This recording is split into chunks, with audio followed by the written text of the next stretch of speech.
We are back here on Carolina Women. Yes, guess where we are? BoxDrop. Yeah, you're getting to know this pretty well now, and our friend Sam, who is the owner, is here. And we're talking about something really interesting today. And actually, we've talked, getting ready for this segment, a bit about it. The state of furniture. Yes. And who knew that that would even be a topic? But it's a big topic in today's world. It is major today, and it's changed so much in the past 2 years. And so since we started till today, things are, the way we have to do business is totally different. So talk to us for you, how it has impacted you. Pretty much, the way I do it with all kids, right? Pro, con, pro. Yeah. Absolutely. So what's good about the furniture industry? What's good about it is that, well, right now we are getting furniture back in stock. And so for the first time, we're actually getting a lot of furniture in, and we have stuff available, and it is available. And so that's a big thing. For months and months. That's right. You couldn't even get stuff. So like 2 years ago, we would order furniture and it would be sometimes a year before it shows up.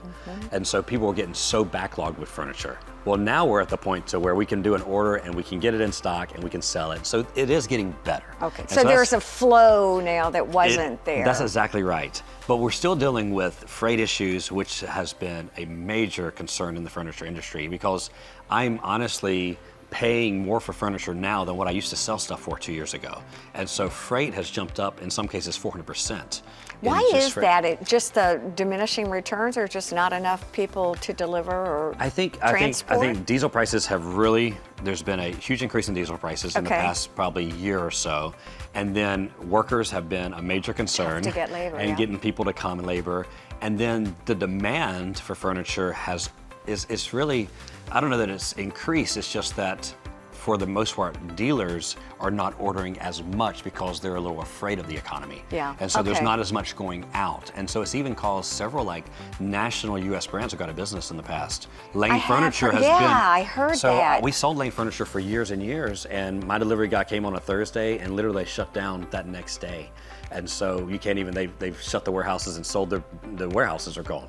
And so the company's been in business over 100 years. I mean, yeah, it's crazy when you think about that. What sets you apart? How do you sort of manage all of the good things and the not so good things so that you can keep? There's two things that we've done and to keep us in business and to keep our customers happy. Okay.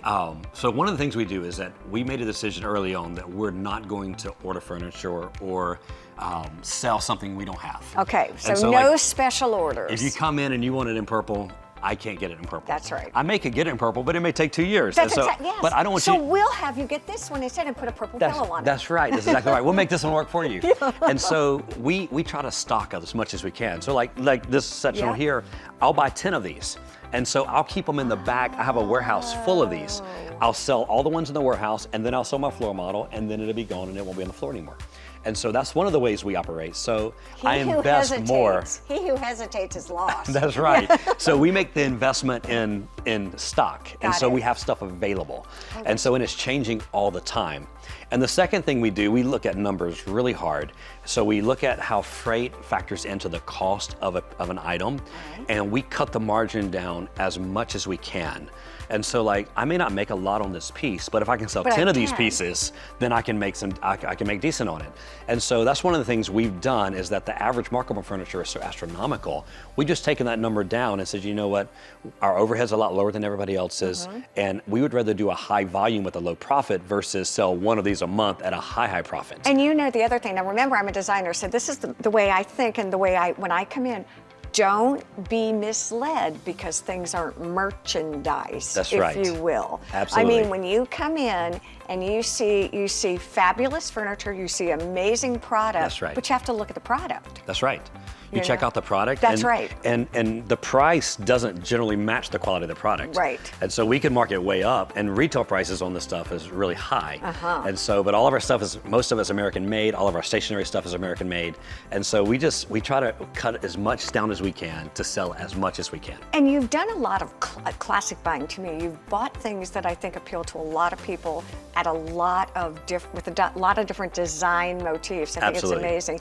It is too much fun to talk to you. We get started and we have more and more to talk about. That's right. So we look forward to you coming back. Looking forward to it. Stay with us, there's more to come here on Carolina Women.